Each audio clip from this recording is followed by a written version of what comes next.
So the first topic in fraction are the different types of fraction. Before we proceed with that, okay, let's have the parts of a fraction first.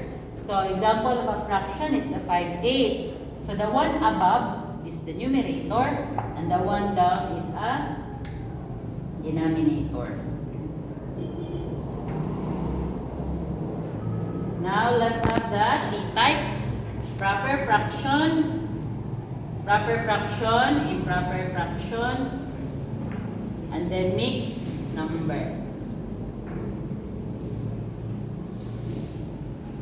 You will know it's proper fraction. Example, 1/6. This is a proper fraction because the numerator is smaller than the denominator.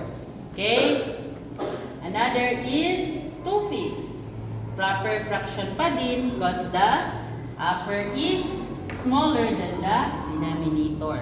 So usually the one we encounter are proper fraction. Also this proper fraction. Improper is from the word improper. So balisa proper. So example, 15/2. So as you see, bigger ang numerator sa denominator. Another is 8/3. Improper pa din. So, again, bigger ang numerator sa denominator. So, last is the mixed number. So, this one is consist with a whole number and a fraction. Example, 3 and 1/2. So, my whole number, my fraction. Last, 5 and 2/4. My whole number, tsaka fraction. Pause ako, pause. Okay. Now, Zoe, let's have the mixed number into improper fraction. So, this is a mixed number. Let's turn that into an improper fraction. So, like this. 2 times 4, 8. Plus 1, 9. So, 9 ang numerator, copy the denominator. Easy? Easy! Okay, last. Okay. 6 and 2/3. So, kani times, kani plus. 6 times 3, 18 plus 2, 20. 20 ang numerator, and then ang denominator, copy lang. Okay, I know you can do it, Zoe. Okay, pause. Okay, so this one, Zoe, is an improper fraction. Let's change it into a mixed number. Listen. Okay, so this one, so the long division will be used. So, the one inside should be the numerator, and the one outside is the denominator. So, 9 divided 2, 4. Okay, you put that up. 4 times 2, 8. 9 minus 8, 1. So, when you make the mixed number, Zoe, so your whole number is the answer. Your remainder is your numerator. Then, your denominator is the divisor. Easy? Easy! Easy! Last example. No. Okay. 16 divide 3. So again, the one inside is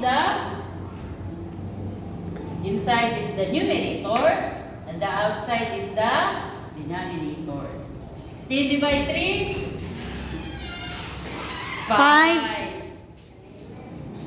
5 times 3, 15. 16 minus 15, 1. 1. Okay. So again, your whole number is the answer. 5. Your numerator is the denominator. 1. Your numerator is the remainder. 1. And then the divisor is your denominator. You can do it, Zoe. Pause. Okay, Zoe, with the last topic, I know you can do it. Changing into lowest term. So this one quite the same with GCF.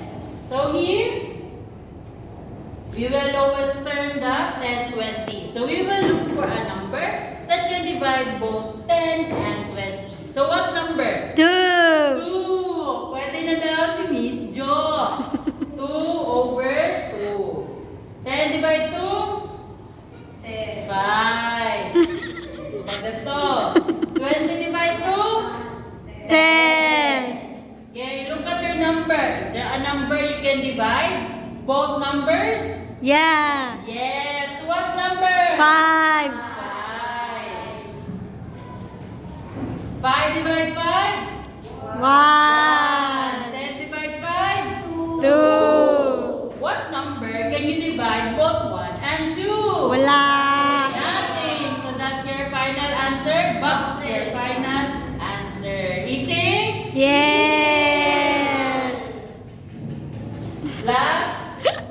Last example, Zoe. 315. What number can you divide both 3 and 15? 3. 3. 3 divide 3? 1. Naka-focus yung mga anak nagkapilagan. 15 divide 3? 5. Service 5. Okay, what number can you divide both 1 and 5? None.